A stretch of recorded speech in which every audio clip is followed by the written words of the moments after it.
Hello everyone, selamat datang kembali ke channel ini dan aku harap kalian semua baik-baik saja.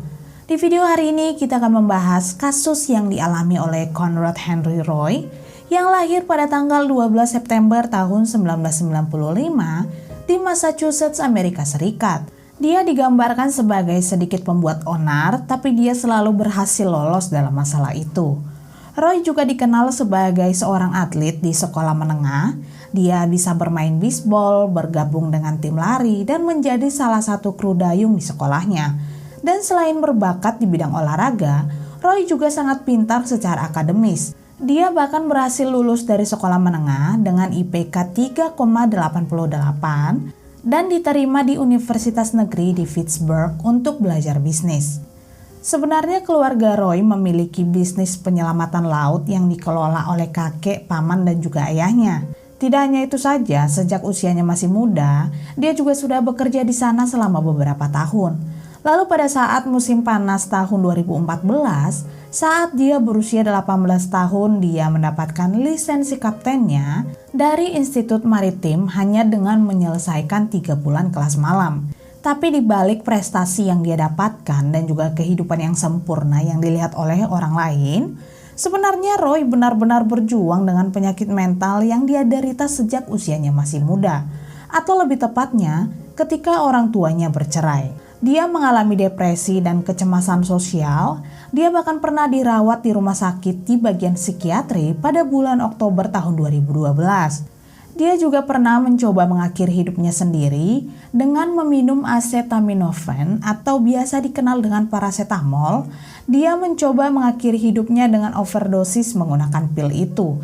Dan untungnya ada salah seorang teman yang menemukan Roy sebelum dia memakan pil tersebut. Kemudian dia melaporkan hal ini ke polisi. Lalu pada tahun 2012, Roy bertemu Michelle Carter di Florida ketika mereka sama-sama sedang mengunjungi keluarga mereka.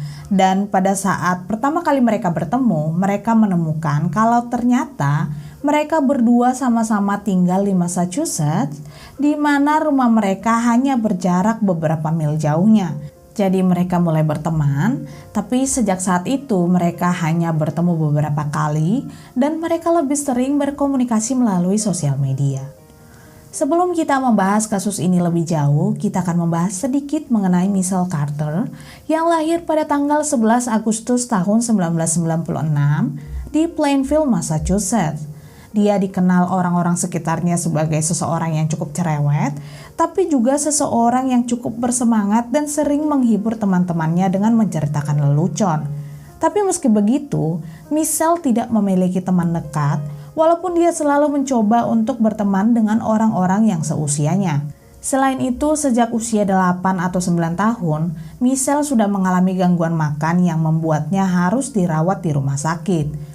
Dia juga ternyata sudah mengkonsumsi obat depresi sejak usia 14 tahun, di mana usia tersebut masih cukup muda, dan menghadiri konseling di rumah sakit McLean di Belmont. Tapi meski begitu, Michelle tetap mendapat nilai yang bagus di sekolahnya.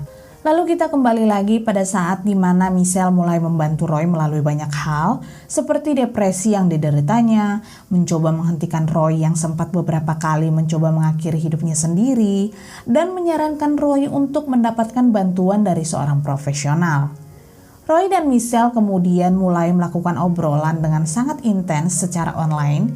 Mereka bahkan saling berbagi pengalaman pribadi mereka, di mana mereka sama-sama berjuang secara mental dan emosional. Tapi sebenarnya mereka tidak seharusnya memiliki hubungan yang sangat dekat, karena hal itu memicu keduanya menjadi memfokuskan percakapan seputar masalah mental mereka masing-masing.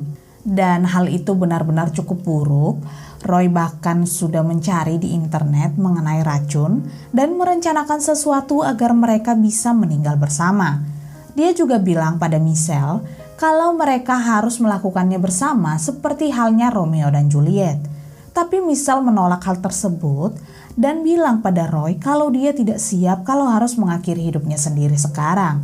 Michelle juga mencoba membujuk Roy untuk tidak lagi memikirkan hal seperti itu. Lalu pada tanggal 12 Juli tahun 2014 malam, Roy memberitahu ibunya kalau dia akan pergi untuk menemui seorang teman dan dia tidak akan pulang untuk makan malam. Lalu keesokan paginya, keluarga Roy menyadari kalau Roy belum juga pulang, dan hal ini tidak seperti Roy yang biasanya. Dia belum pernah melakukan hal ini sebelumnya, jadi ibunya melaporkan kalau Roy belum juga pulang pada polisi. Petugas kepolisian kemudian segera melakukan pencarian, dan mereka memang dengan cepat menemukan mobil Roy di tempat parkir Kmart. Tapi pada saat mereka memeriksa mobil tersebut, mereka menemukan tubuh Roy sudah tidak bernyawa. Dia diduga telah mengakhiri hidupnya sendiri dengan menghirup karbon monoksida dan gas. Pihak kepolisian juga melihat kalau jendela mobilnya tertutup dengan rapat, jadi diperkirakan hanya memerlukan waktu selama 20 menit bagi Roy hingga akhirnya dia meninggal. Pihak kepolisian kemudian memberitahu berita ini pada keluarga Roy, dan tentu saja mereka sangat syok dengan kabar ini. Mereka juga sangat sedih mengetahui kalau putranya itu sengaja mengakhiri hidupnya sendiri. Salah seorang anggota keluarga Roy lalu pergi ke kamar Roy untuk mencari petunjuk atau mencari tahu masalah apa yang sebenarnya sedang dialaminya. Dan ternyata mereka menemukan sebuah catatan yang memang ditujukan pada keluarganya dan juga teman dekatnya. Mereka juga menemukan satu surat yang ditujukan pada Michelle, tapi keluarga Roy tidak mengenal orang tersebut. Jadi keluarga ini membuka surat yang ditujukan untuk Michelle, dan surat itu berisi tanda terima kasih karena telah membujuk Roy selama bertahun-tahun untuk tidak mengakhiri hidupnya sendiri. Tapi meskipun keluarga ini tidak tahu siapa Michelle, mereka benar-benar bersyukur mengetahui bahwa seseorang ada di sana untuknya ketika dia merasa sangat menderita. Kabar meninggalnya Roy lalu menyebar dengan cepat di daerah itu. Orang-orang juga mulai datang ke rumah mereka untuk mengucapkan belasungkawa, termasuk Michelle datang ke rumah keluarga Roy, dan dia juga pergi menghadiri acara pemakamannya.